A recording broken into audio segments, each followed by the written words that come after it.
How you doing, Promise? How are things going for you? Um, I'm alright as well as I can be during lockdown, coping kind of thing. How's things going for you? Same here.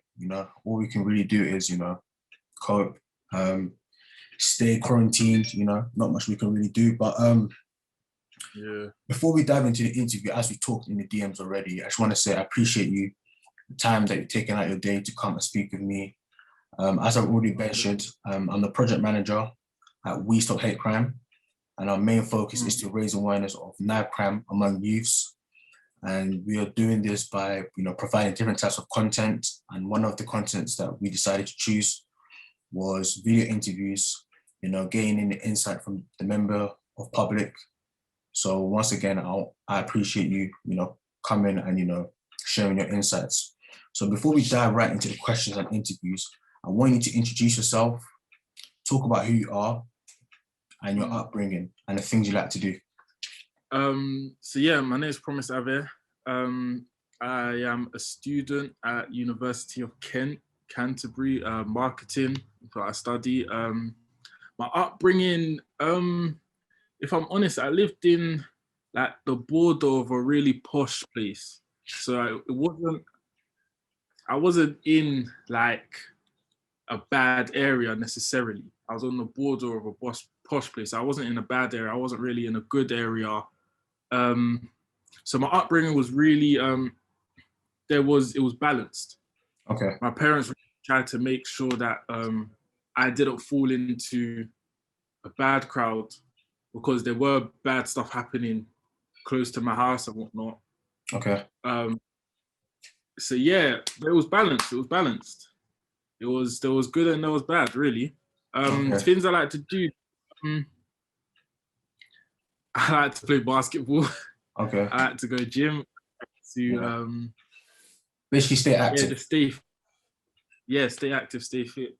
Okay, cool. So I appreciate it. Okay, so let's dive right into the interview. So the first question is knife crime a concern for you in your area? So where you've lived, is there a concern for you in terms of knife crime? Yeah, there is. Reason I say that is because I don't know this kid personally, but I know we used to be on the athletic team together for the school. So I've seen him around, whatnot. I saw an article not too long ago saying he was stabbed on some bus. Yeah. This is a kid that went to the same school as me. See what I mean? So he didn't live far.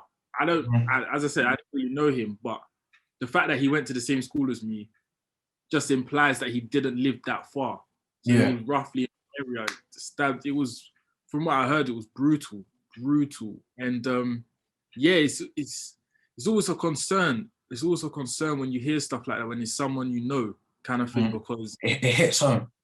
It hits home. It hits home. I didn't know him personally, but I still felt it. You see what I mean? Like, yeah, it was tough. So it's definitely an issue. And I can't lie, I don't know what it is, but with like as the years get younger, so like the younger years now, I feel like they feel like they have a lot more to prove than I did, more so when I was their age. Yeah. So like when I was their age, if someone was to talk back to me or whatever, we may get into a fight. There's no promise of it, but I feel like these young kids now through social media and that they have a lot of egos. Yeah. And they feel like they have a lot to prove. So they'll carry a knife in an attempt to like, no one can talk to me because I've got my knife. Yeah. But then stuff gets real, are you really going to use it? And if you do, which I really do reckon for them to carry one, I really do think they will. Yeah. It just presents a whole problem. All of this just stems from ego, I think. But yeah, I don't know. It's a real problem. It's a real problem. Yeah, I understand. Second question. Why do you think knife crime occurs? Do you think it stems from contributing factors like drugs, self-protection, money, or popularity? Popularity, Mm-hmm. money. Mm-hmm. I wouldn't. I could be wrong with this, but I wouldn't say drugs. Instead, I will switch that one out with ego. Yeah. But then again, you can bunch ego and popularity together, kind of thing. But yeah, that's what I feel is the root cause of knife crime. And the only reason for that is money. Is, you know what, I want to add social media to that. Sorry, I want to add social media to that. And I say that because social media, I feel like these young kids are so impressionable. Yeah. They haven't developed that, their mind hasn't developed enough to see that other people have different situations. So for example, they would see one person on social media doing something, and they would say, you know what, let me do it too. But they don't understand this person has a whole different situation going on. Yeah. So for example, they see one rapper carrying a gun. I know this is knife crime, but I'm just using this as an example. Yeah. They're like, oh, what? This guy's carrying a gun. Cool, let me get a gun. But their situation is completely different. Yeah. And now that this person's got a gun, as soon as other people find out this person's got a gun, they're gonna now start carrying, or they're gonna now, you see what I mean? Yeah. So then if this decides to do something now, they're protected. Yeah. So I feel like it's a combination of things. It's money, it's protection, it's ego. I just feel like they need to be spoken to as real, because this, once you start in this life, you're not getting out. You're always going to be carrying. Whether you're saying it's for protection or you're going to use it, you're always going to be carrying. And you just carry it alone presents a threat for everybody else. Great answer, Promise. Yeah, I can see where you're coming from in terms of egos, and because social media plays a lot, because a lot of things now are glamorized on social media as right. But like you said, some people's circumstances are different. Some people grew up different. Some people's influences in terms of family are different. Their uncles, their fathers, their mothers could have been street people. And then they have, grown up, and you can have a good kid who came from a good home, but he got influenced what he saw on social media, and then he just decides to carry on that. But yeah, I understand where you're coming from this. So you know what? Sorry, can I just add to the last? Yeah. I feel like it's also like peer pressure and social, that your social class. Yeah. The only reason I say was I don't know girls that carry knives. Now they could, they probably do, but I'm gonna speak from a guy's perspective because I know guys that carry knives. I feel like they carry it to look a certain kind of way to females, to look like I can protect you. You ride with me, I can protect you. Yeah. And that stigma in and of itself is problematic, because you're still carrying the knife. If you carry a knife, I believe you're going to be put in a situation where you're going to have to use it at some point. Yeah. That's what I feel like. Yeah. Because I've grown up in the same area as other people. That my man that got killed on the bus, grew up in the same area. Yeah. Now he fell into some stuff. He was probably carrying at some point in his life. I've never carried anything. Yeah. I've never fallen into anything. Yeah. There's no way it's not an anomaly. I've never carried and I've never fallen into anything. Yeah. So someone to carry, at some point you're going to be tested on whether you're going to use it or not. And the problem is most of these kids use it. Yeah. Yeah, I agree with you. Third question. From a knife crime incident that you may have heard or seen, as an individual, how did that make you feel?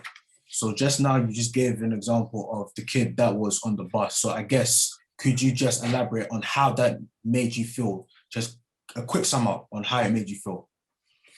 I felt disgusted. And I felt hurt, because that's someone I knew.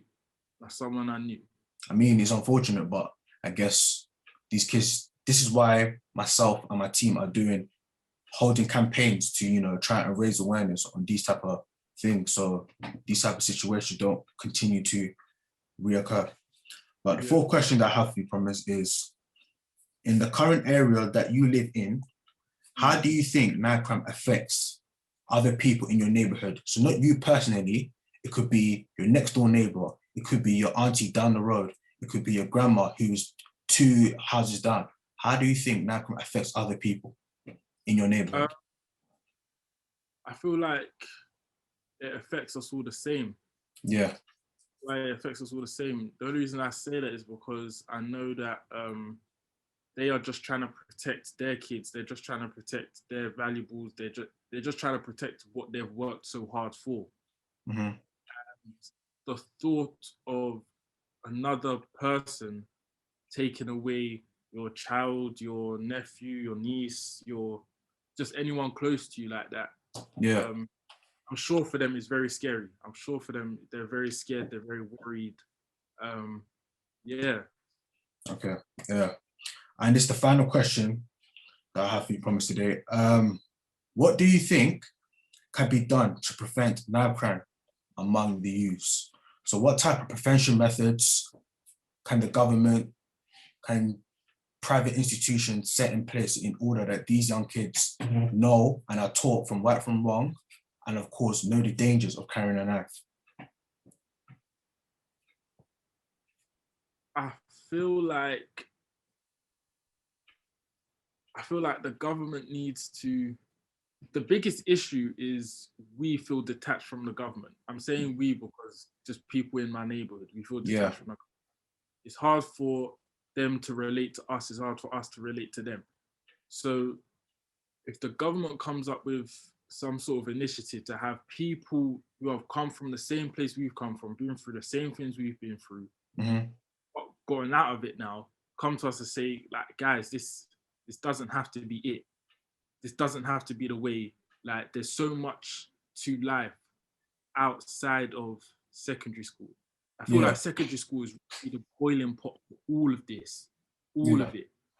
And when you're in secondary school, it feels like this is the whole world. Like this is it. But yeah, there's so much for afterwards. So just if the government is to implement some sort of initiative that has people that have come from the same place we have, maybe even been through things worse than I have, to come forth and say, guys, that you don't need this to be cool because everybody I know that was doing this is either dead or in jail. yeah, And if I'm honest, that's 9 times out of 10 the reality of the situation. yeah, If you carry on this path, you're either dead or in jail.